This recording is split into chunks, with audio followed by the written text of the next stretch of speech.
Je m'adresse au public et je lui dis ceci. Depuis le début, c'est moi qui dis la vérité. Cette semaine, la petite galaxie médiatique avait les yeux rivés sur un très gros caillou.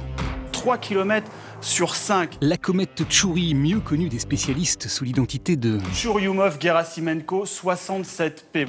à tes souhaits, sur laquelle a donc Atchouri un petit robot Philae qui, pour travailler et essayer de nous révéler enfin d'où nous venons, savoir d'où nous venons, j'essaye de poser moi la question de savoir où nous allons. utilise rigoureusement la même méthode que notre président de la République.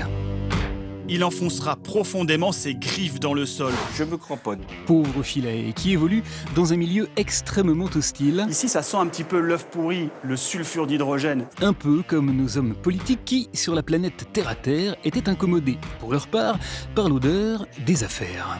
Stop aux boules puantes, clame-t-il. Fillon jouait le Big Bang de la semaine, la faute à un enregistrement nébuleux recueilli par 2 journalistes du Monde. Et croyez-moi, il est extrêmement fiable, crédible. Un bon caillou dans la chaussure de la stratosphère de la République qu'ils ont accepté de faire entendre à quelques-uns de leurs confrères, mais qu'ils refusent, pour l'heure, de balancer sur tous les satellites. Écœurant. L'OVNI de la semaine, c'était ça. Les matinales, c'est une expérience extrêmement douloureuse. Repéré par les radars de France Inter sur le site internet de Là-bas si j'y suis, le gros tampon de Jean-Luc Mélenchon contre les matinales radio. Alors eux, ils se lèvent à 4h du matin, je ne vous dis pas dans quel état mental ils sont. La semaine dernière, il n'avait pas de mots assez durs contre les lève-tôt de l'info. Alors bon, moi j'ai décidé que j'arrêtais parce que j'en peux plus. Mais mercredi, notre lunatique camarade a dû changer d'avis car, en écoutant RTL à 7h50, devinez sur quoi on est tombé. Bonjour Jean-Luc Mélenchon. Bonjour, monsieur Apathy. Voilà, et je ne vous parle même pas de ce qu'on a ressenti vendredi, un peu après 7h30. Une fois que vous m'avez entendu moi, que ça vous fait rire. Une pierre dans son jardin. Et pendant ce temps-là, alors que nous commémorions solennellement l'armistice et le centenaire de la Grande Guerre, un homme décidait de profiter de la présence des caméras pour organiser un happening totalement hors sol. Une banderole tirée par un avion de tourisme a survolé le site quelques heures avant l'inauguration. David Van Emmelrich, le boulet de la semaine, qui a franchi le mur du son en nous expliquant très sérieusement ceci. J'ai risqué ma vie moi aussi pour défendre la liberté.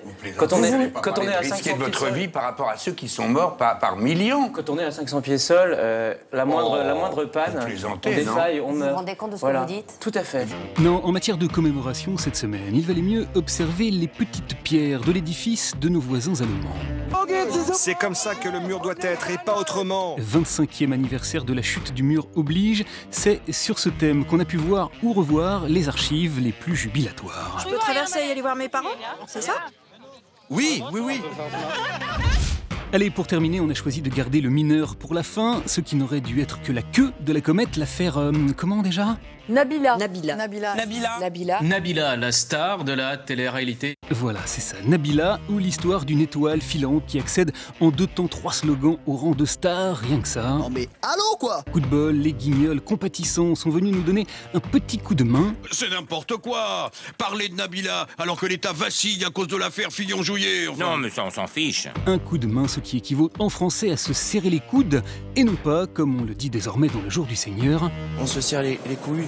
le jour du Seigneur, 65 ans de bons offices, la doyenne des émissions dont on a enfin découvert le secret pour être toujours sur orbite. On se serre les couilles.